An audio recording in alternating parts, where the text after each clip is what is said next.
எல்லாத்தையும் எழுதி வச்சுட்டு நடு தெருல ஆத்தன அப்பனும் தெரியாங்க. அந்த மாதிரி பண்ணாதீங்க தங்கங்களா.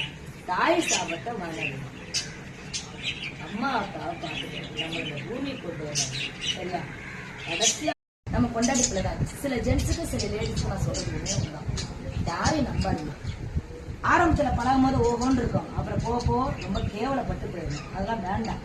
யாரையும் நம்பாதீங்க. ஒன்னே ஒண்ணு தெய்வத்தை மட்டும் நம்ம நான் சொல்லணும். நினைச்சுக்கிட்டே இருந்தேன்பா. அதே மாதிரி அப்ப காசுக்கு இருக்கிற மரியாதை மனுஷால் கிடையவே கிடையாதா? கிடையவே கிடையாதா? நான் கேக்குறேன். அப்ப அந்த 10 ரூபா கொடுத்தவங்க 2 ரூபா கொடுத்தவங்க 100 ரூபா கொடுத்தவங்க அங்க நிக்கிறாங்கப்பா. அது 500 ரூபா கொடுத்தவங்க தீட்டு உள்ள நீங்க யூஸ் பண்ணலாம். ஏன் பண்ண மாட்டேங்க? இப்ப சார் கேட்டிருக்காங்க, புரிவாக்கு நீங்க கொடுங்கம்மா, இருக்கப்பட்டவங்க கிட்ட நீங்க வாங்கி ஹாஸ்டலுக்கு செய்ய வேண்டாங்க. அது நிறைய பேர் எனக்கு சொல்லிட்டாங்க. ஹாஸ்டல்ல நான் கண்டிப்பா செய்வேன், என் மக்களுக்கு செய்வேன். ஏன்னா இப்ப நான் செஞ்சுக்கிறது என்னுடைய காசு. கல்யாண நாள் சரி, என் பேச்சு பிறந்த நாள் சரி, என்னுடைய பிறந்த நாளா இருந்தாலும் சரி, ஹாஸ்டல்ல போயிட்டு நான் சாப்பாடு போடுவேன், டிஃபன் கொடுப்பேன் பிள்ளைகளுக்கு.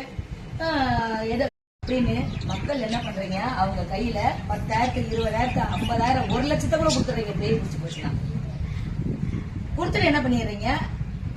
நடக்காத பட்சத்துக்கு நடக்காது. அதெல்லாம் சும்மா வாங்கிட்டு பணத்தை ஓட்டேன்.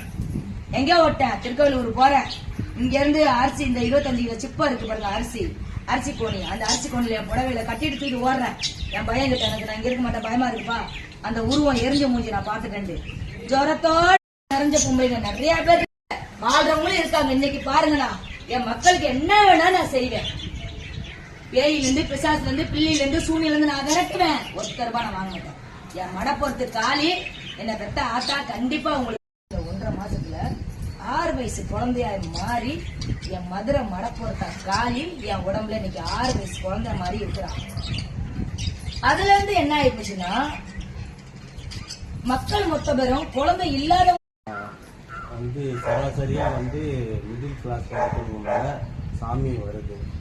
ஆனா டெய்லியும் சாமி கும்பிடுறாங்க, கவிச்சது சாப்பிடுறாங்க, கூணு பாருங்க, ஐயர் இருக்காங்க. அவங்க மேல சாமி வராது என்ன காரணம்?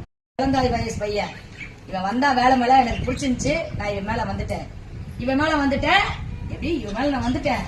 ஆனா முன்னாடி கூட குடும்ப வாழ்க்கையில இருக்க விட மாட்டேன். எப்படி அதெல்லாம் உள்ள வச்சு பேசும்போது எனக்கு என்ன ஆகி போச்சு, ஆத்தா பாட்டு எடுத்துக்கிட்டே இருக்கும் போது என்ன அறியாம ஆத்தா அங்காளேஸ்வரியும் சரி வீரமகாளி கிட்ட வருவாங்க.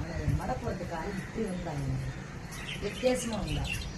ஆனா என்னை தொட்டு யாரெல்லாம் பிடிச்சாங்களோ அவங்க மேல எல்லாம் ஒரு வாசனை, அதாவது ரத்தத்தோடு வாசனை.